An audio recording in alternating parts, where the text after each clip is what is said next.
Hello students, welcome to AIMS India online classes. This is a chemistry session. Here we are discussing about elements and their classification. We have seen different earlier classifications of elements and their drawbacks, and we have seen about modern classification of elements that was done by Moseley. We have seen modern periodic table and the classification and segregation and arrangement of elements in the modern periodic table. These all points we have seen. In this session, let us see a practice sheet related to this chapter. That is practice sheet 1, which includes conceptual understanding and a single correct answer type questions. Okay, let us start that. First, let us go through the conceptual understanding questions. See the first one. Chemists have discovered so far dash elements. Yes, how many elements were discovered so far? Yes, they have discovered till now 118 elements. In the modern periodic table, you have seen the arrangement of these 118 elements. Okay, with the newly discovered elements, total it became 118 elements. Next one, Newland could classify the elements only up to. Yes, Newland classified the elements into octaves. So he written all the available elements in increasing order of their atomic masses, and he observed the properties of one element are being resembling with a consecutive eighth element. So he called these eight elements as octaves. But he could classify the elements only up to certain limit, that is till calcium. He could not classify the elements the higher atomic masses than calcium into these octaves. That we can say as one of the drawbacks of Newland's classification, isn't it? Next one, the concept of triads was introduced by who was a scientist who classified elements into triads? Yes, he was Dobrunier. Dobriner classified three elements as one set which are having same chemical properties. And he arranged three elements in the increasing order of their atomic masses. And he observed the atomic mass of the middle element is nearly or equal to the average of the atomic masses of remaining two. That means first and third elements. That is a Dovernier's triad law, and those set of three elements is called triad. It was done by Dovernier. Next, according to law of octaves, the properties of any elements are repeated with consecutive is with which element is they are repeated with eighth element. In the name itself it is there octaves means set of eight. If elements are written in the increasing order of their atomic masses, the properties of an element are resembling with, coinciding with the consecutive eighth element in that is series. So that is Newland's octaves law. Okay, next one. Mendeleev's periodic table is based on dash of the elements. Yes, Mendeleev classified the elements based upon the atomic masses. He wrote all the available elements. He arranged all the available elements in the increasing order of their atomic masses, and he observed the repetition of chemical properties among certain elements. He wrote those elements in one column, one down to another. He called those as groups. Anyhow, he prepared his periodic table, based upon the atomic masses. He arranged all the available elements in the increasing order of their atomic masses, and then he observed the periodicity in the properties of elements among those. So the basic property taken for the classification is atomic mass. Next one, name the scientist who gave the law of octaves. What is that law of octaves?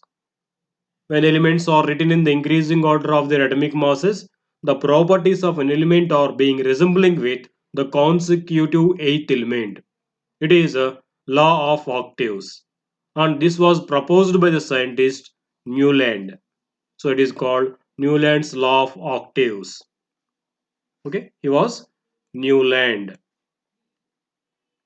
Next, The pure substance which is made up of only one kind of atoms is known as, what do we call that? If in a pure substance, actually the substances can be classified into two types based upon their composition. One it is pure substances, another one is impure substances or mixtures. And again, in the pure substances means the substances which are having same kind of particles in it are called pure substances. These pure substances are again classified into two types. They are elements and compounds. So in this, the substances, the pure substances which are having only one kind of atoms in them are called elements. And the pure substances which are formed by the combination of two or more elements chemically are called as compounds. So here the question given is the pure substances which are made up of only one kind of atoms are called elements. It is a definition for an element. Element will be made up of only one kind of atoms in it. For example, if you take carbon in the form of coal or diamond, it will be purely made up of only one kind of atoms. They are carbon atoms. So it is an element. Okay. Next one. Which of the following is not an advantage of classification of elements? Yes, there are certain advantages by classifying the elements into groups and periods. Let us see here what advantages are given. We have to identify the incorrect advantage mentioned here. See the first one, to study the elements in a systematic manner. Yes, actually it is the main major and important advantage and reason for classification of elements. So by classifying the elements, we can understand and we can study the properties of elements in a systematic manner. So this is the actual advantage by classifying elements. Next one, to correlate the properties of elements. Yes, it is also correct. So by classifying the elements into a particular group, we can correlate the properties of those elements with one another. So it is made easy by classifying them. Next one, to know the colors of the different elements. So by classifying the elements, we can identify their chemical properties, but we cannot identify or we cannot get its information about its physical color. It is not one of the advantages of classification of elements. We won't get any idea about the color of an element by classifying them into groups and periods. It is purely it's a physical property, so we cannot identify it. Next one, to know the type of different compounds that different elements can form. Yes, this also we can understand and we can identify, we can know from the classification of elements. But we cannot identify or we cannot know the color of the elements by classifying them. So this will be the correct answer. It is incorrect statement here. Okay, next one. An example of metalloids among the following. What is meant by metalloid? We have studied that along with metals and non-metals, there are certain elements which can possess the properties of both metals and non-metals. Such kind of elements which can possess the properties of both metals and non-metals are called as metalloids. So here one of those elements is mentioned here as an example, that is silicon. Silicon is said to be a semiconductor or a semi-metal because it can possess the properties of both metals and non-metals.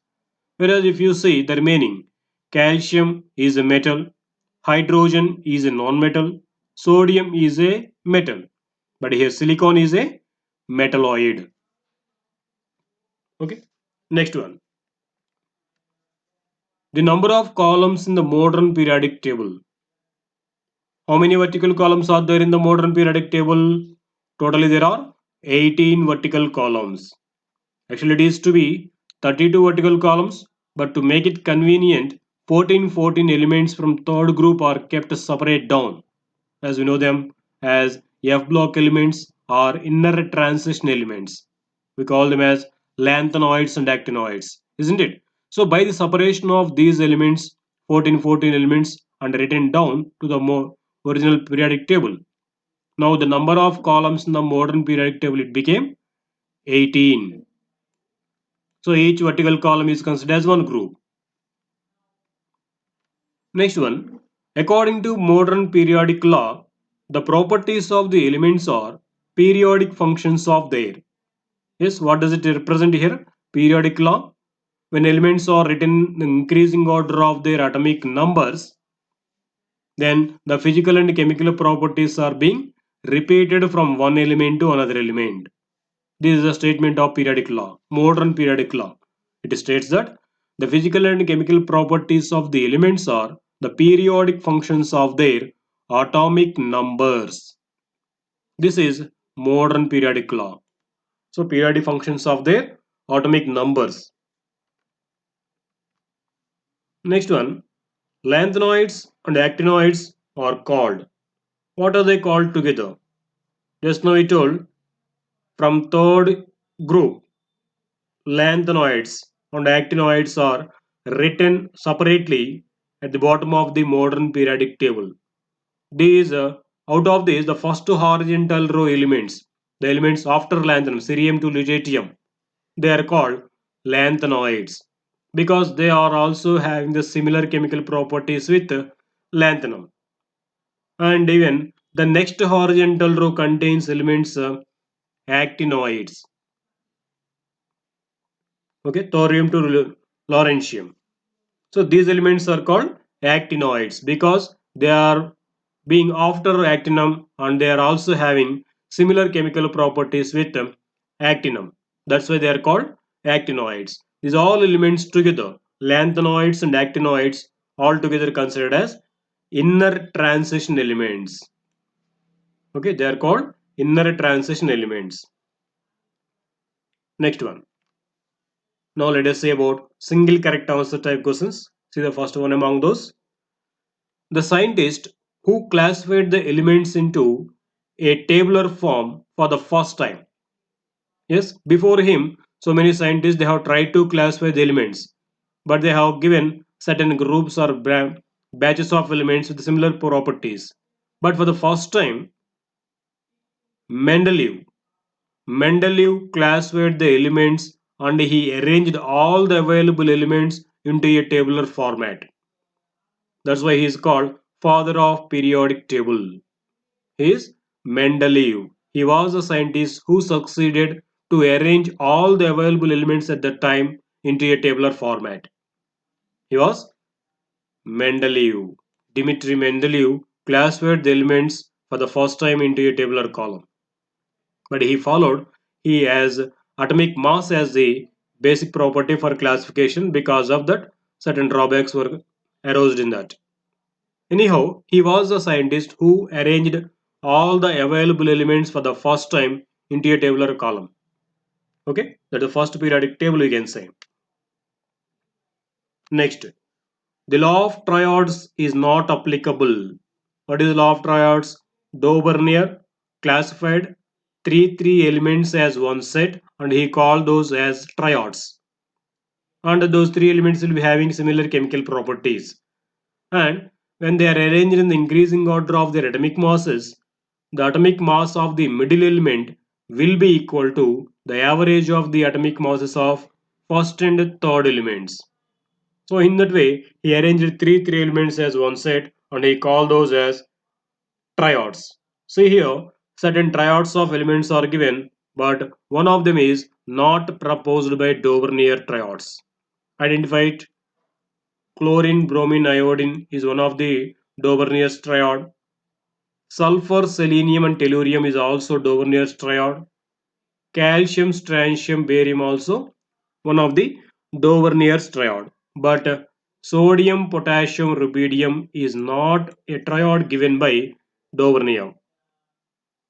Okay, it is the correct answer because it is not applicable here. Lithium, sodium, potassium is a Daubernier's triad, but not a sodium, potassium, rubidium. Okay, next in Newland's octaves, the eighth element after lithium is. What is the eighth element after lithium in the Newland's octaves? So while he was giving this classification, they didn't come to know about noble gases yet. So he arranged the remaining all known elements in the increasing order of their atomic masses. So lithium, beryllium, boron, carbon, nitrogen, oxygen, fluorine, and then sodium. In this way, for lithium, the consecutive eighth element is being sodium, and it is found there practically lithium and sodium both are possessing same chemical properties. So the consecutive eighth element to lithium in the Newlands octaves is sodium. And again, if it is continued to written, for sodium, the consecutive eighth element is being potassium. Okay. So for lithium, the consecutive eighth element in Newlands octaves is sodium.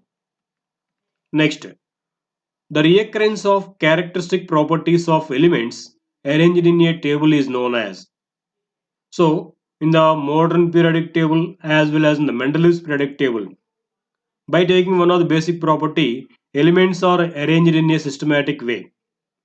When these elements are arranged in the periodic table, the properties are being reoccurring. That is called periodicity. The reoccurrence of characteristics or properties of elements when arranged in the periodic table is known as periodicity. Okay, that reoccurrence is called periodicity. Next, Mendeleev arranged elements in. How did he arrange elements in the periodic table? What is the basic property chosen by Mendeleev? That is atomic mass.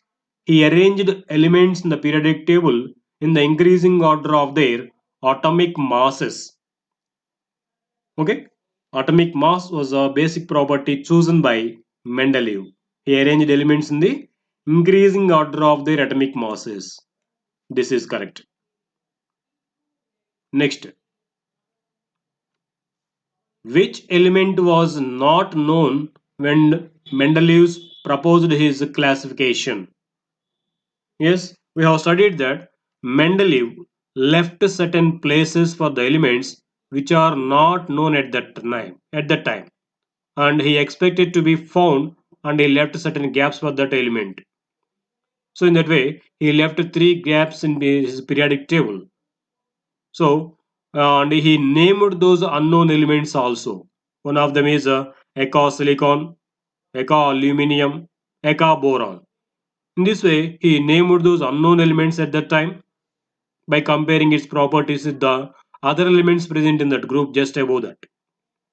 So one of those is Eka boron. It was found later as silicon, and one more Eka aluminum, that is found later as gallium.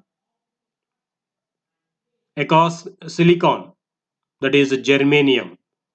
Okay, Eka boron scandium, Eka silicon germanium, Eka aluminum gallium. So here one of the elements given here, that is germanium. Germanium was not on it at that time while Mendeleev was giving his periodic table. It was found later, and for this element also he left a certain gap in his periodic table. Okay, ecosilicon is germanium. Next, which of the following is a Dovernier's triad? See here, certain sets of elements with three elements are given. Which of these is a Dovernier's triad? That is lithium, sodium, potassium. This is a Dovernier's triad.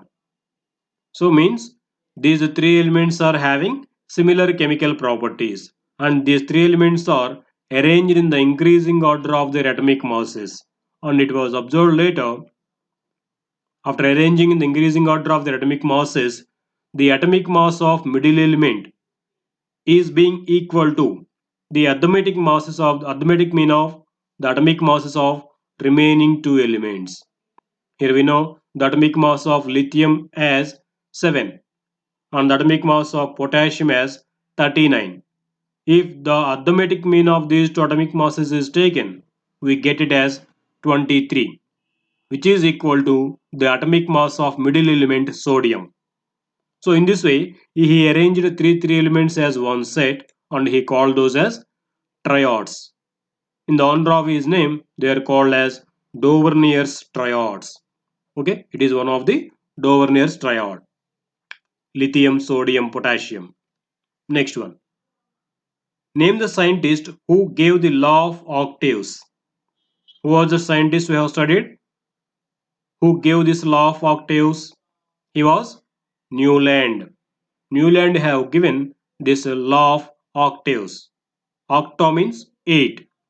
So he proposed that when elements are written in the increasing order of their atomic masses, the properties of an element in that series will be resembling with the consecutive eighth element to it. This is law of octaves. It was proposed by Newland. Okay, next. Mendeleev's periodic table is based on. Already have studied about this. Mendeleev classified elements based upon the property called atomic mass. He arranged all the available elements in the increasing order of their atomic masses, and he observed the reoccurrence of properties of one element with other element. So he wrote all these elements with the similar chemical properties in one vertical column, and he continued arranging the elements in the increasing order again. In this way, he got certain vertical columns and horizontal rows, which we call as periodic table. Okay, this periodic table given by Mendeleev is based upon the atomic masses or atomic weights of the elements. Where it is here. Next one.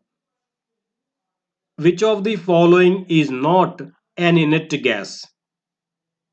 Yes, there are around 6 elements in the modern periodic table which are completely inreactive or highly stable. Those elements which are not participating in the chemical reactions with other elements and even themselves also are called as inert gases or noble gases. These are present in the extreme right side of the modern periodic table, that is in the 18th group, 18th column of the modern periodic table. Those elements are helium, neon, argon, krypton, xenon, and radon. These elements are called inert gases or noble gases. See which is out of these. That becomes an not an inert gas. See helium, argon, radon are inert gases only. But if you see bromine, bromine is not an inert gas. Actually, it is not a gas also. What is bromine here? It is a non-metal, and that too, it is the only non-metal which exists in the liquid state at room temperature. One and only liquid non-metal bromine. So it is a non-metal but not a noble gas or inert gas. It is a non-metal, liquid non-metal. Okay. Next one. Which of the following elements is a semi-metal? Yes, semi-metals or metalloids are defined as the elements which can possess the properties of both metals and non-metals or semi-metals or metalloids. One of them is silicon. Silicon is a metalloid and it works as a semiconductor as it can pass electricity through that. Because of its this semiconducting property, this is widely used in making of electronic chips which are used in the electronic goods. Okay. Okay, it is silicon.